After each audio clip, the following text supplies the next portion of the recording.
So this is where I want to really get into more of the modern monetary system, what we've been looking at for a long time. We know that there's a crash upon us. The artificially held up fiat-based economy was doomed to fail from the start. And getting off the gold standard in 1971 invited all sorts of corrupt financial instruments that are centralized in computing software using derivative trading that can manipulate and control vast economic markets. And up until last decade, there really wasn't much a typical citizen, especially in America, can do about it, other than maybe buy some gold and some silver and just sit there and wait.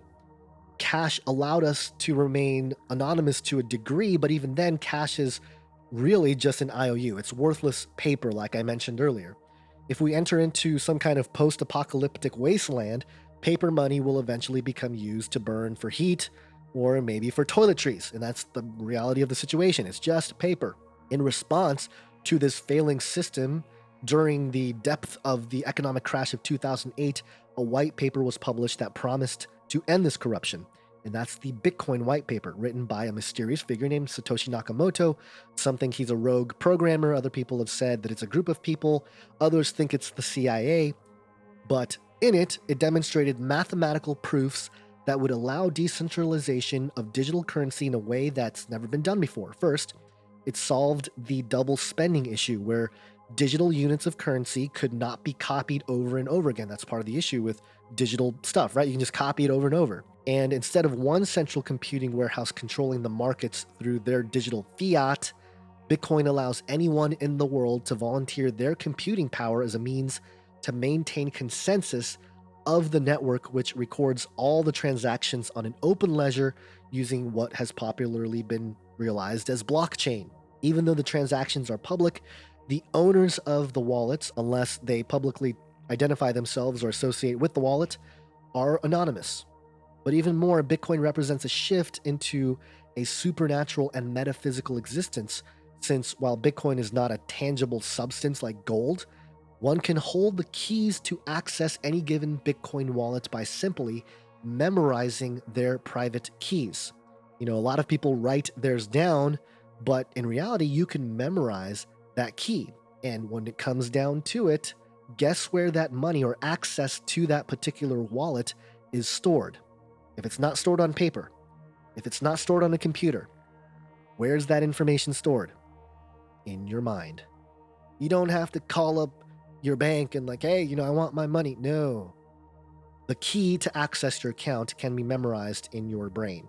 Now, it's important to keep in mind that all really Bitcoin and other cryptocurrencies, all that they're doing is represent a new medium of exchange. Money is really just money. It's the object by which the transfer of value takes place. And while we have all agreed that this paper that we have is money, when we use it as cash, it's really just the medium of exchange that we have all agreed to at this point in history. And, all the people that leverage criticism against Bitcoin and say it's not real, it's not based on anything, those ideas are inaccurate. Because not only is there a monetary demand associated with Bitcoin, people speculating for whatever reason, right? But its foundation is based on mathematical information in the form of software and unique human accessibility to that software. Now, again, this has both tremendous destructive power in a good way and a bad way. So if the whole world decides that central banking controlled government systems, oil-backed, ugly digital fiat money, if everybody in the world just says, we're not using that anymore. The two-party system is all tied to it. They have control over who gets the money. The government always takes a chunk. The bank always takes a chunk. The system is built in a way that Andrei Antonopoulos, if you guys have heard of him, he made a really important point in one of his recent speeches.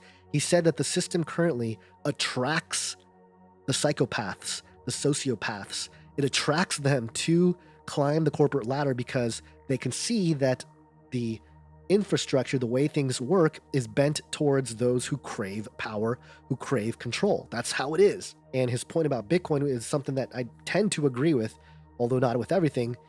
The basic part that if everyone decides to not use that and use Bitcoin instead, there is nothing those central banks and those powers can do. Nothing. They can't do anything because we have all agreed to reject it and to accept this new form, this more free and open form of money. However, there's a big however. The systems that can be built on top of these emerging currencies like Bitcoin could cause a large problem, as the legacy systems will do everything to play gatekeeper and controller of their own current systems. Anytime a dollar is turned into Bitcoin, they are losing their supply, right? They can continue to print as much as they want, but really they're losing that amount of fiat power, their leverage, to a commodity, an asset like Bitcoin that is actually limited in supply and is deflationary by nature. But this transition is going to take a while. It's not going to happen overnight. And this is where a lot of my opinions about biblical prophecy concerning eschatology, Jerusalem, and Mystery Babylon, it all kind of comes together here.